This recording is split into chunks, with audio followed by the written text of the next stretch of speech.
یہ ترمذی اور ابن ماجہ میں حضرت انس ابن مالک رضی اللہ تعالی عنہ سے روایت ہے، حضور نے فرمایا کل بنی آدم خطاؤون وخیر الخطائین التوابون، تمام بنی آدم خطا کار ہیں، خطا کار بھی نہیں، بہت خطا کار، بہت خطا کار، لیکن ان خطا کاروں میں بہتر لوگ وہ ہیں جو خوب توبہ کریں، غلطی ہو گئی توبہ کریں۔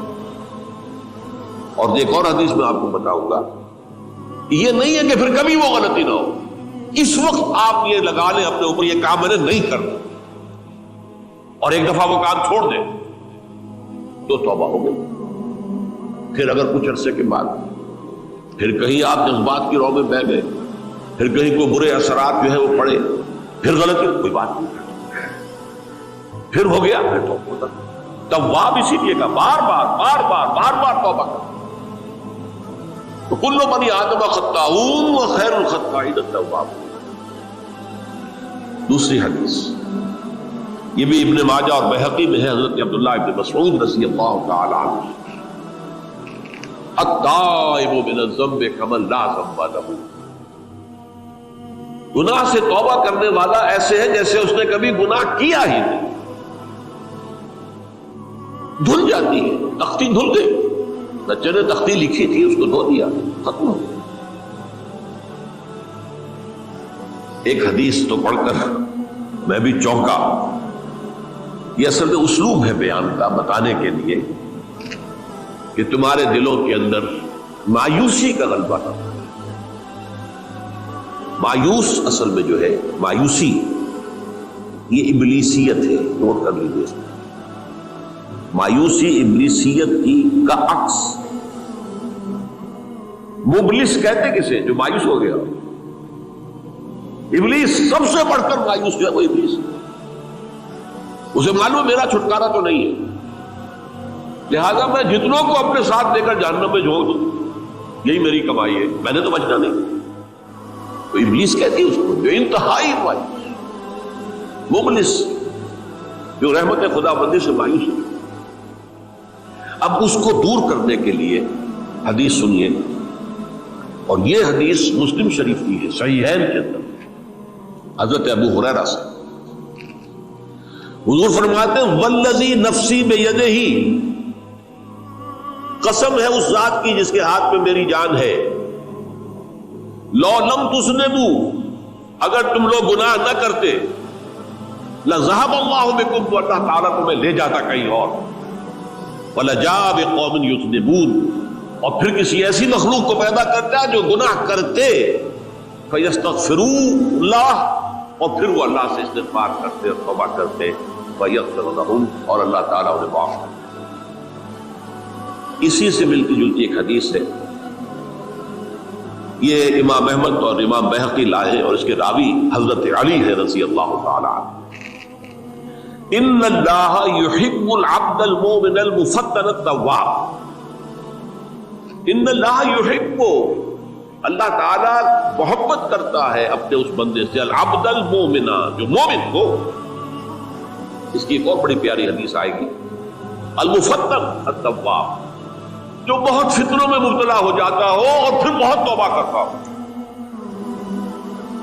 مفتن التواب، لیکن ساتھ ہی پلٹتا ہو، رجوع کرتا ہو، پھر اللہ کی حضور میں حاضر ہوتا ہو، پھر معافی مانگتا ہو۔ اللہ تعالیٰ کو اپنا ایسا بندہ بہت پسند۔ اب میں کچھ اور حدیثیں آپ کو سنا رہا ہوں۔ توبہ کا دروازہ دو اعتبارات سے کہا گیا ہے کہ ایک وقت آنے پر بند ہو جاتا ہے۔ ایک حدیث کے تو الفاظ میں نوٹ کر کے نہیں لایا ہوں کہ اللہ تعالیٰ نے توبہ کا ایک دروازہ اتنا چوڑا کھلا رکھا ہوا ہے کہ جس کو عبور کرنا جو ہے وہ سال ہر سال میں ممکن ہو، اور یہ بند نہیں ہوتا جب تک کہ سورج مغرب سے طلوع نہ ہو جائے۔ یہ قیامت کی جو آخری، قریب قیامت کی جو آخری نشانیاں ہیں ان میں سے وہی حدیث میں آپ کو سنا رہا ہوں، عن ابی ہریرہ رضی اللہ تعالی عنہ، اور یہ مسلم شریف کی روایت ہے، من تاب قبل ان تطلع الشمس من مغربها تاب اللہ علیہ، سورج کے مغرب سے طلوع ہونے سے قبل تک جو لوگ توبہ کریں گے اللہ تعالیٰ ان کی توبہ قبول کرے گا۔ البتہ جب وہ قیامت کی وہ نشانی ظاہر ہو جائے کہ سورج مغرب سے طلوع ہو رہا ہے، اب دروازہ توبہ کا، اب اس کے بعد اگر توبہ کوئی کرتا ہے تو اللہ تعالیٰ اس کی توبہ کو قبول نہیں کرے گا۔ یہ تو اجتماعی سطح پر ہوئی، انفرادی سطح پر۔ عن عبداللہ بن عمر رضی اللہ تعالی عنہما عن النبی صلی اللہ علیہ وسلم قال ان اللہ عز وجل يقبل توبۃ العبد ما لم يغرغر۔ یہ ترمذی میں ہے، حضرت عبداللہ ابن عمر رضی اللہ تعالی عنہ سے کہ اللہ تعالیٰ اپنے بندے کی توبہ قبول کرتا ہے جب تک کہ وہ جسے ہم کہتے ہیں گھنگرو نہ بولنے لگے حلق کے اندر، جبکہ نزع عالم نزع ہو اور جان جو ہے وہ آنکھ اپنی یہاں اٹکتی ہے، تو اس وقت تک دروازہ کھلا ہے توبہ۔ لیکن جب یہ شکل ہو گئی تو دروازہ بند گیا۔ یہ انفرادی سطح پر ہو گیا، جب آپ کے موت کے آثار اتنے واضح ہو گئے کہ اب جا رہے ہیں، اب توبہ کریں گے تو توبہ قبول نہیں۔ اجتماعی سطح پر جب قیامت جو ہے اس کی وہ گھڑی آ گئی کہ سورج مغرب سے طلوع ہو گیا، اب توبہ کا دروازہ کھلا۔ ایک اور حدیث ہے جو میں نے بہت مرتبہ اس کا ترجمہ تو آپ کو بہت دفعہ سنایا ہے، آج میں چاہتا ہوں اس کو پورے متن کے ساتھ آپ کے سامنے۔ یہ حضرت انس بن مالک رضی اللہ تعالیٰ عنہ سے مروی روایت ہے جو حضور کے خادم خاص تھے، اور یہ متفق علیہ بھی ہے، یعنی بخاری میں بھی ہے، مسلم میں بھی ہے، لیکن تھوڑا سا فرق ہے الفاظ کا۔ تو جو مسلم شریف کی روایت ہے اس کے الفاظ کیا ہیں؟ لَلَّهُ أَشَدُّ فَرْحًا بِتَوْبَةِ عَبْدِهِ حِينَ يَتُوبُ إِلَيْهِ۔ جان لو اللہ تعالیٰ کو زیادہ خوشی ہوتی ہے اپنے کسی گناہگار بندے کی توبہ سے جبکہ وہ توبہ کرتا ہے۔ کس سے زیادہ ہوتی ہے؟ اب اس کی ایک تمثیل، من احدکم، ایک ایسے شخص سے بھی زیادہ بڑھ کر خوشی ہوتی ہے، کان علی راحلتہ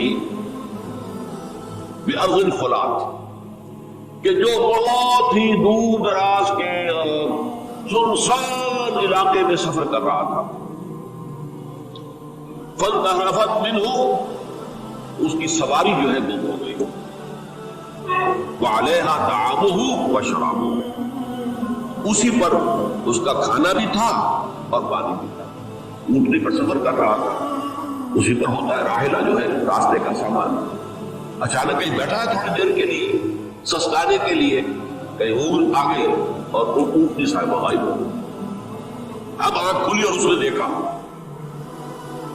فَأَيَّسَ مِنْهَا، تلاش کر کے مایوس ہو گیا، کہیں اونٹنی کا سراغ۔ اب ظاہر بات ہے کسی صحرا میں یہ کیفیت، اس کا مطلب کیا ہے؟ یقینی موت۔ فَأَتَى شَجَرَةً فَاسْتَجَعَ فِي ظِلِّهَا وَقَدْ أَيَسَ مِنْ رَاحِلَتِهِ، تو وہ ایک درخت کے نیچے اس کے سائے میں آ کے لیٹ گیا، گویا کہ موت کی امید۔